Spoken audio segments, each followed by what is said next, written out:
बहुत बड़ी अचीवमेंट है कि एक एशियन मुल्क जो 1947 में जिसका लिटरेसी रेट 4 या 5% था, शायद इससे भी कम, वो इसको 80+% तो उन्होंने वो कर दी है। तो हिंदुस्तान ने तरक्की नहीं थी करनी तो किसने करनी थी? पाकिस्तान में तो हर आदमी मौत के बाद जो होगा उसकी सोच के अंदर दबा हुआ है। मुझे ये बताएं कि 200 सवा 200 कंट्रीज में से सिर्फ 4 कंट्रीज अभी तक पहुंच चुकी है जब से दुनिया बनी है। देखिए ना, यही तो जो कौमें होती हैं वो इस तरह की तो प्रोजेक्ट्स लेके आती हैं। अब देखिए हमारे प्रोजेक्ट्स क्या है, लंगर खाना। मैं इसको बुरा नहीं कह रहा, बहुत अच्छी चीज है, खाना मिल रहा है, बहुत अच्छी चीज है, लेकिन मैं कंपेयर कर रहा हूँ कि हमारी प्रायोरिटीज क्या है और उनकी प्रायोरिटीज क्या है। अब पछतावत क्या होवत जब चिड़ियां चुग गई खेत। पूरी दुनिया जो है वाह वाह कर रही है भारत की, लेकिन सर कोई भी इस्लामिक कंट्री पाकिस्तान समेत एजुकेशन में और साइंस और टेक्नोलॉजी में पीछे क्यों है? हमारे यहाँ अजीब अजीब किस्म की बातें होती हैं जो मुल्ला माफिया करती है या बाकी लोग करते हैं कि हमें दूर दूर तक लगता है साइंस से कोई वास्ता नहीं है। ऐसा क्यों है? तो जब मैं कल लैंड किया ना एयरपोर्ट पे, तो वहां ही खबर आ गई कि चंद्रयान 3 जो है वो बहुत कामयाबी से डेटा और इस किस्म की इंफॉर्मेशन सप्लाई कर रहा है। देखें, ये अब दुनिया की चौथी पावर बनी है जो आउटर स्पेस के अंदर अपना एक पूरा मुकाम रखती है। और आपको याद होगा, मैं 3 महीने इंडिया में रह के आया हूँ और मैं बार बार कह रहा था कि जिस चीज़ ने मुझे बहुत इम्प्रेस किया है वो ये है कि इंडिया में उन्होंने शुरू दिन से साइंटिफिक रैशनल एजुकेशन, उसे कहते हैं साइंटिफिक टेम्पर, यानी सोचने का तरीका साइंटिफिक जो है, उसको एजुकेशन की बुनियाद बनाई अपने आम पब्लिक स्कूलों के अंदर और कॉलेजेस के अंदर। लेकिन अब उसका पूरा रिजल्ट देखें, आपके सामने है।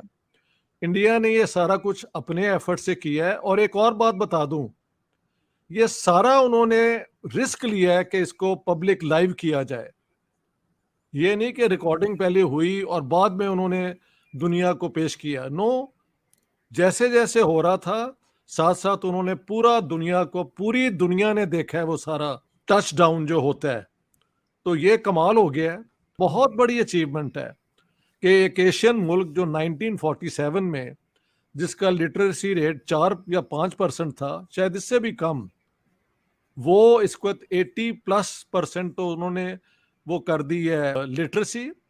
मैंने आपको बताया था कि लड़कियां जो है ना 12 जमात तक फ्री एजुकेशन और उनको खाना मिलता है while they are in school. तो हिंदुस्तान ने तरक्की नहीं थी करनी तो किसने करनी थी? तो वो उन्होंने अचीव कर लिया। लेकिन मुसलमानों की बदकिस्मती है कि इनके पास तेल आ गया और तेल की इनकम से इन्होंने मौजें की। हालांकि वर्ल्ड बैंक ने इनको बड़ा चांस दिया था, पाकिस्तान की अपनी स्पेस के लिए एक दफ्तर भी बना था, मुझे अब उसका नाम याद नहीं आ रहा। लेकिन वहां इन्होंने सिर्फ कमाल क्या किया कि सारा कुछ छोड़ के वो न्यूक्लियर बॉम्ब बना लिया, क्योंकि इंडिया के पास है। पाकिस्तान में तो हर आदमी मौत के बाद जो होगा उसकी सोच के अंदर दबा हुआ है। तो हम एक मुर्दों की सिविलाइजेशन की बात करते हैं। हमारे मुसलमान जिंदा हों, इक्वल हों, वो आगे बढ़ें, वो हमारा मसला ही नहीं है। हमारा मसला ये है कि अगर इंडिया के पास न्यूक्लियर वेपन है तो वो हमारे पास भी होगा। इंडिया के पास मॉडर्न एजुकेशन है, उन्होंने लड़कियों को लिबरेट की, जेंडर इक्वालिटी की है, उन्होंने हायर एजुकेशन पे जोर दिया है। That's not our priority. Our priority is arms race with India and nuclear weapons. हम कहते हैं कि इंडिया से भी ज्यादा है हमारे पास। तो Pakistan is in a self destructive mode. I keep on introducing one word and remember it: nihilism. It means self-destruction. That's Pakistan's problem. India वाले लोग मुझे कह रहे थे कि आपकी अमन की बातें सारा कुछ है, लेकिन आप हमें ना सिखाएं, आप जाके अपने लोगों को सिखाएं। वो तो हमारी गर्दन काटने को तैयार हैं कि जो कलमा नहीं पढ़ता वो काफिर है, ये है वो है। तो मेरे पास कोई जवाब नहीं था, यही कहने के हो कि जी अफगान जिहाद जो है उसमें CIA की इन्वॉल्वमेंट थी, ये थी, विच इज़ ऑल्सो ट्रू कि इस्लाम को इतना खूनख्वार बनाने में वेस्टर्न पॉलिसीज़ की बहुत बड़ी इन्वेस्टमेंट है। अली मोहम्मद इंजीनियर या मोहम्मद अली इंजीनियर, उनका मैंने पूरा देखा है कि मैं मदरसों में रह के आया हूँ, और जितने ये मौलवी हैं ये बच्चों के साथ जो वहाँ पे करते हैं वो कहते हैं मैं सब जानता हूँ, मैं तो वहाँ से ही प्रोड्यूस। तो इनकी सब हरकतें जो हैं वो पब्लिक में आ चुकी हुई हैं। देखें इंडिया ने जो ये तैयार किए हैं अपने इंजीनियर और साइंटिस्ट, क्या ये 2 अपना सालों में या 5 सालों में हुए हैं? ये पूरे 75 साल की उनकी इन्वेस्टमेंट है। हमने क्या इन्वेस्ट किया है? हमने एजुकेशन पे सबसे कम खर्च किया है। तो अगर ये कोशिश भी करें कि हम भी वो आउटर स्पेस में जाएं, तो पहले तो अपनी इंडस्ट्री को, अपनी इकोनॉमी को बनाए ना। इकोनॉमी तो हमारी चल रही है लोगों की उधार लेके उनसे। मैंने इंडिया के मौलवियों को जितना जाहिल देखा है किसी कहीं और नहीं देखा।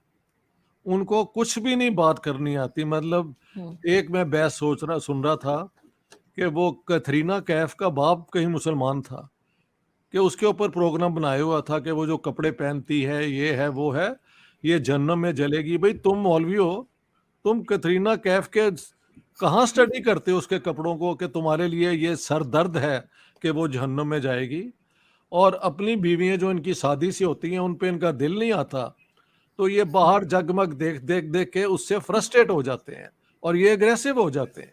सबसे पहले तो जी ये हमारी एशिया की कामयाबी है, ऐसा ही है, ठीक है। बरसगीर पाको इनकी कामयाबी है, बिल्कुल। और वो भी 6 बज के मेरे ख्याल 4 मिनट पे लैंड किया उसने, और उसका मैं देख रहा था मेन स्ट्रीम मीडिया तो उसको रिपोर्ट ही नहीं कर रहा। हमारा पाकिस्तान का main stream Pakistan main stream media उसको रिपोर्ट ही नहीं कर रहा। ये तो सोशल मीडिया से हमें पता चल रहा है। और ये भी गलत बात है कि अगर आपके एशिया में कोई कंट्री जो है वो तरक्की कर रहा है तो उसको अप्रिशिएट करना चाहिए मेन स्ट्रीम मीडिया को, ताकि इनको भी थोड़ी होश आए। 2.5 बिलियन तो खाली स्टॉक मार्केट में उनकी वैल्यू बढ़ गई है। स्पेस की जो स्टॉक मार्केट है, मतलब इंटरनेशनल लेवल पे जो इन्वेस्टर हैं, जो कंपनीज हैं जो इन चीज़ों को डील करती हैं, उन्होंने उनके जो स्टॉक हैं उनके वो वैल्यू बढ़ गई है। यानी वो अगर इतना लगा रहे हैं इससे कई गुना ज़्यादा वो कमा भी लेंगे।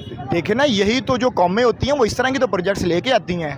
अब देखिए हमारे प्रोजेक्ट्स क्या है, लंगर खाना, मैं इसको बुरा नहीं कह रहा, बहुत अच्छी चीज़ है, मिल रहा है, बहुत अच्छी चीज़ है, लेकिन मैं कंपेयर कर रहा हूँ कि हमारी प्रायोरिटीज़ क्या है और हेलो दोस्तों, स्वागत है आपका इंडिया पाकिस्तान न्यूज़ चैनल में। तो दोस्तों, जैसे कि आपने वीडियो में देखा, आइए जानते हैं वीडियो के बारे में।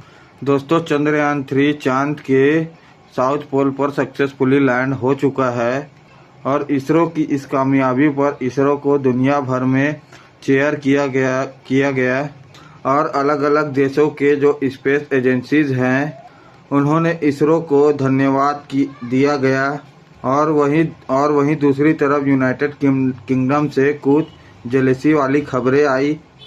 न्यूज़ रिपोर्टर जिनका नाम है पैट्रिक क्रिस्टोक्सिस, उन्होंने ऐसा बोला कि भारत में लगभग 700 मिलियन लोगों के पास टॉयलेट नहीं है और भारत इतना ज़्यादा खर्च क्यों कर रहा है अपने स्पेस मिशन पर, जो कि बिल्कुल ही गलत बात है। भारत के अंदर सन 2019 में ही ओपन डेफिसिट को प्रोहिबिट कर दिया गया था और उसका रीज़न ये है कि स्वच्छ भारत अभियान के अंतर्गत बहुत सारे टॉयलेट्स का निर्माण भारत में हुआ था।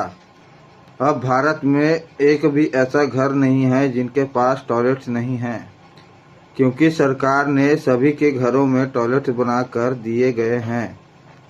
और दोस्तों, ये जानकारी उस ब्रिटिश न्यूज़ रीडर के पास नहीं थी और जेलसी में ही वो शायद ये सब कुछ कह रहे थे। वहीं दूसरी तरफ जो पाकिस्तान है, उन्होंने शुरुआत में मिठाइयाँ बांटी और वहाँ से लगभग अच्छा रिस्पांस देखने को मिला।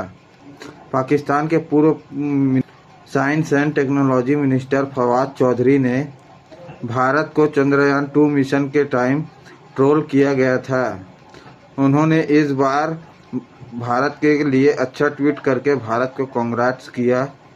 लेकिन दोस्तों, अब ऐसा देखने को आ रहा है कि जो पाकिस्तान के लोग हैं वो उनके सर से यूफोरिया उतर गया है। अब वो ऐसा कह रहे हैं कि भारत ने अब इतना बड़ा जो काम किया है, जबकि हमारी जो पाकिस्तान के स्पेस एजेंसी है सुपार्को, उसकी स्थापना इसरो से पहले की गई थी और आज तक हम सिंगल मून मिशन करने में नाकामयाब रहे और यहाँ तक कि हमने अपने खुद की मदद से अपने देश के लिए एक भी सैटेलाइट अपने जान से कभी भेज नहीं पाए।